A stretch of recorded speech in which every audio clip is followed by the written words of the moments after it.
to constantly come up with special incentives and events for my academically challenged boys. Billy wasn't having any part of it. I tried to figure out what made him tick. I lucked out and helped him find some books that truly interested him. We shared the same sense of humor, and he started to realize that I truly understood him. All of these factors helped to boost his self-esteem. Billy's newfound confidence began to spill over in homeroom academics as well. Michael was active in theater, but after discussions with him, I felt he was somewhat isolated in the tech world of theater. I knew robotics would be a great fit for him. When students feel that they are a part of a school community, success comes easily. Michael joined the robotics team and quickly found a group to connect to. He was good at robotics since he had built structures as a young boy with similar materials. He appeared much more confident in class. He truly blossomed as an individual.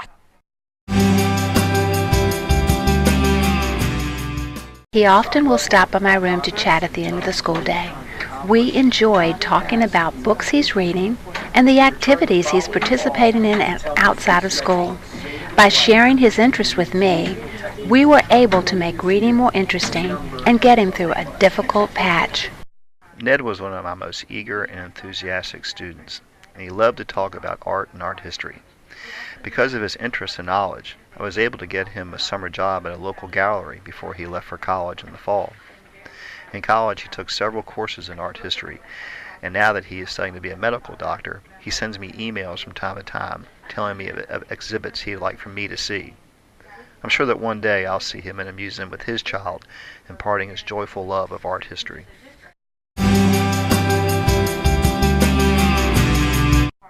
We talked about cars and planes when nobody else was around. I think that same talk grew larger and expanded in those moments when our sameness was most apparent. He knew that I saw value in the difference that he thought set him apart. I reassured him that I saw differently and that I expected more. He had once commented that he would like to make a 90 or above just once in my class. I informed him that it was completely possible if he applied himself more than just the night before. After Christmas break, we took a quiz on which Murdoch made a 92. With the effort of everyone pushing this student on, he found the will to push past his own self-doubt and rise above previous expectations. It was so clear that Jacob struggled with his teacher relationships in the past, perhaps because his reputation preceded him, fairly or unfairly, and because he wore them down over time for similar reasons.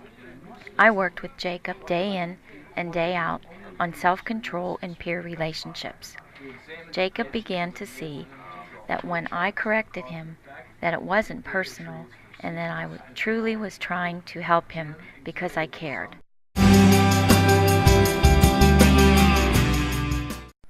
I took a deep breath and told Edward, "I get it. My parents got divorced too." "It's really not fair," he said. "I know. You can't fix the things with your parents, and you really don't get to ask for fair at any time in your life.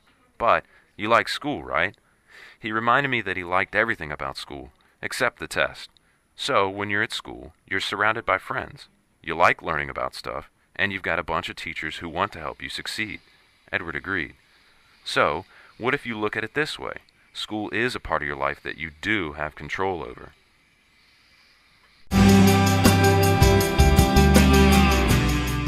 One day, while writing a batting order and lineup for the team, Dane was the only player in the dugout with me. I asked him how things were going. Then I showed Dane the lineup card and said, "What do you think?" From that day forward, Dane was a different boy towards me. He demonstrated a new level of respect once he realized that I valued his opinion about the team. I always found one constant truth: the willingness and honesty to open myself up to students so as to form a special relationship that extended beyond the classroom. Specifically, I found the more I shared about myself in order to foster an appropriately framed open dialogue with my class, the more students listened. He would question me about every missed question, often in front of other students and in a confrontational way. I decided that I would treat his challenges as something which came from security about getting things right, rather than an attempt to grade grub or harass. I explained how his constant questioning of me made me feel frustrated. A transformation took months. At first, I tried my usual teacher mode to encourage him to make better choices in the way he behaved. That would make a difference for only a few moments, if at all. Finally, I decided to take a whole new tack on dealing with him. Instead of being negative, I tried to ignore the negative and only catch him while he was cooperative. To be honest, that was quite the challenge, but as time went on, I noticed that though his behavior wasn't the best, he was quick and perceptive. Jim tried to prepare for quizzes, tests, and the like, but his results were uniformly dismal. About 2 months into the school year, Jim mentioned that he was very interested in art, specifically drawing. I noticed that he had a sketchbook with him, and I asked if I could see some of his work. It was evident that Jim had a real talent and passion in this area. We began to look at new strategies that would allow Jim to organize information in a new sketchbook, one that he would only use for U.S. history. Addressing Sam's need for visual stimuli as well as help with auditory input required a careful structuring of lessons along with constant awareness as to where Sam was sitting. It was essential that his placement be front and center so that he could see and hear well and be cued when necessary. Those efforts resulted in a successful year for Sam.